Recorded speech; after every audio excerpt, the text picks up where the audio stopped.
is where I'm going, but I just turned around. This is up here.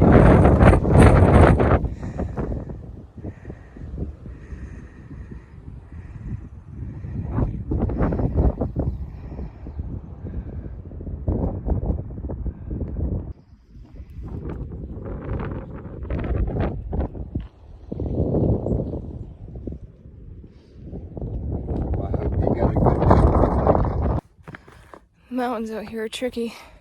There's a lot of false summits just when you think you've reached the top. Nope. Keeps going. Keeps going.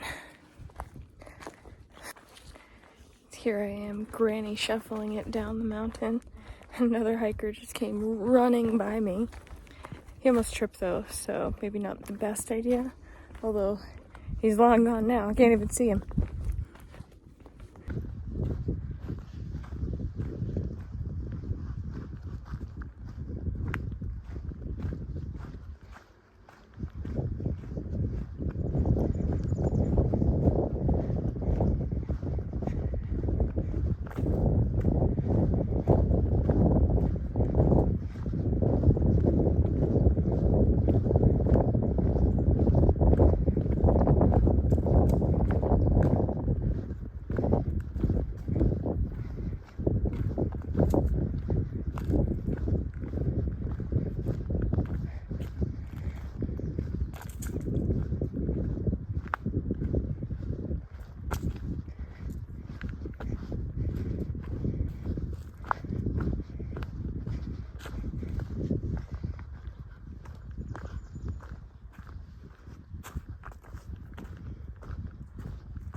There's a shelter up ahead. I finally made it. Yes.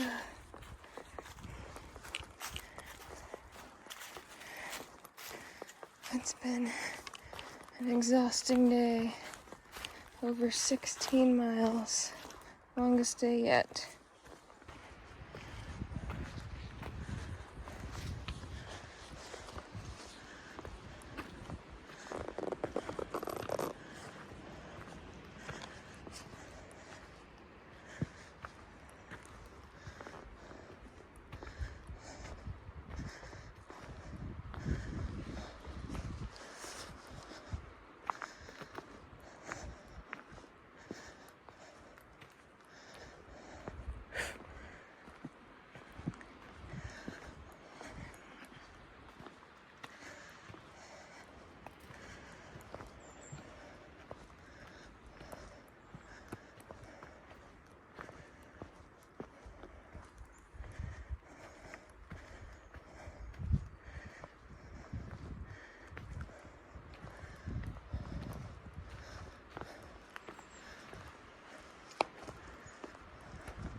It's just before 7.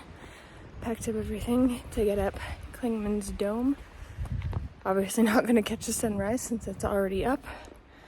But hopefully we'll still get a nice view, even though it's a bit smoky today in the Smoky Mountains.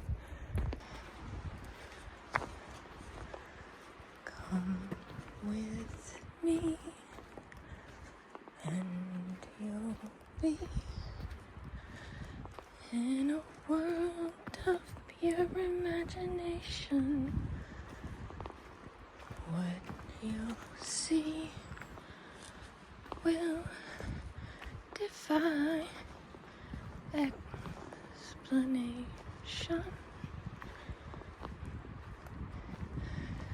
If you want to view paradise, simply look around and view it. Anything you want to do it. Wanna change the world. There's nothing to it.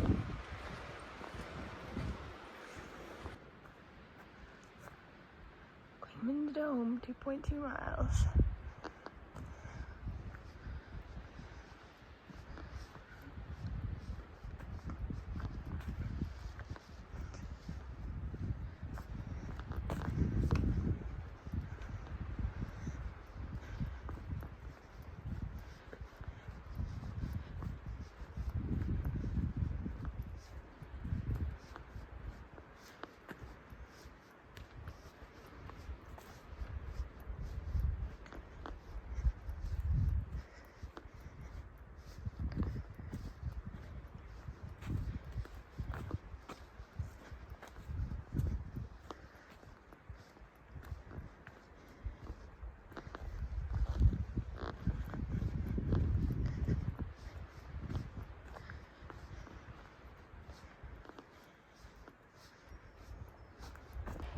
So a little worried I won't get a view at Clingman's Dome today because this is supposed to be a really nice view.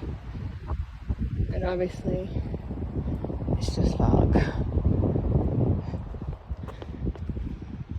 least the Smoky Mountains live up to their name.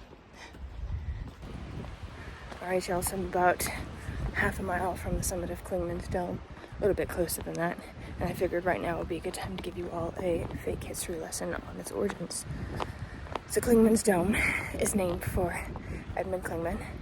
He was a very rich sailor that was living in the English countryside with his wife and young son, Edmund Jr. They, I guess, kind of fancied themselves a bit retired, although he did set sail, from time to time, because once you're at sea, you can't really just give that up. It becomes part of your blood. Anyhow, he'd often heard tales of these great Smoky Mountains in the Americas. Mountains where day and night the smoke would just emanate off them. But there was also a legend that at the top of the mountains, at the highest peak, there was a river with healing waters. It could cure anything, any sort of disease whatsoever. Of course, he'd never explored these legends. He never really had need to, but others have tried. And so far as he's known, none of them have made it back alive. But just so happened that Edmund's young son started to fall ill. It wasn't anything like life-threatening, although I guess in the long term it would be. But it basically caused him to stop being so active. His hopes of becoming a captain and sailor like his father someday were dwindling. He's quite young. He wanted his son to have a good life, so Edmund decided that he was going to take his young son and wife across the seas, find these great misty mountains, traverse them to the top, get him to the river, and have him drink the waters so that he could grow strong and live a good, happy life. So he set sail, a crew of about 35. Then also his wife and son. They took with them 4 horses, and they came across the seas to America. The journey was a little bit rough, and they lost a few men, although it's said that one of the men was actually thrown overboard by Clingman's first mate, Starbeard. He said the man fell asleep on post, so he took him out because of that. Actually, I think I just walked past Clingman's Dome and go back up. Anyway, they finally landed in what would be Savannah, Georgia. Not sure if it was actually called that at the time when it became Savannah. they get there, and they start to take the horses. He leaves his wife behind with a few of his sailors, and he takes his young son and two of his best mates up to through the Smoky Mountains. He rides the horses as far as he can. Eventually the horses can't make it any farther, so he does the next best thing, and he gets his son on his back. He starts to carry him up the mountain. At this point he still has his two sailing mates with him who help him on this journey. But as the days pass, it gets colder and windier, and a storm strikes. A few of his sailor men just can't hold on anymore. One slips off a rock and falls off the face of the cliff. No one ever saw him again. Never found his body. Not that anyone went looking for it back in those days. Wasn't exactly a mountain rescue available. And the other one was lost in the fog. The great smoke of the mountains. But Edmund still had his young son. He was still carrying him on his back. And he was determined to make it to the highest peak. He finally found his way to the top of Clingman's Dome. Well, it wasn't known as Clingman's Dome back then, but he found his way up there. When he got there, there wasn't a river or anything that he heard of. At that point, he got very angry and cursed the gods. In his anger, he decided to make a pact to sacrifice himself for his son. At that point, the mountain accepted his pact, took his life, and spared his son. Legend has the boy returned to town and was cured. He never had any problems again. He was able to live a long, healthy life as a sailor, just as his father before him and his grandfather before him. This dome at the top here will forever be known as Clingman's Dome, due to Edmund's sacrifice for his son's life. And that is my story. That is your fake history lesson for the day. Hope you enjoyed it. I'll be here all week.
Okay, so here's the real story on the actual history of Clingman's Dome.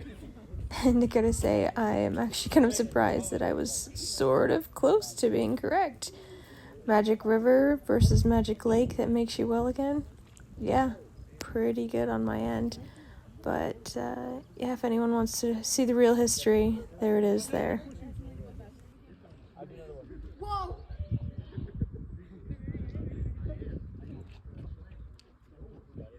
One more. Alright, I took a bunch. Let me see what came out real quick.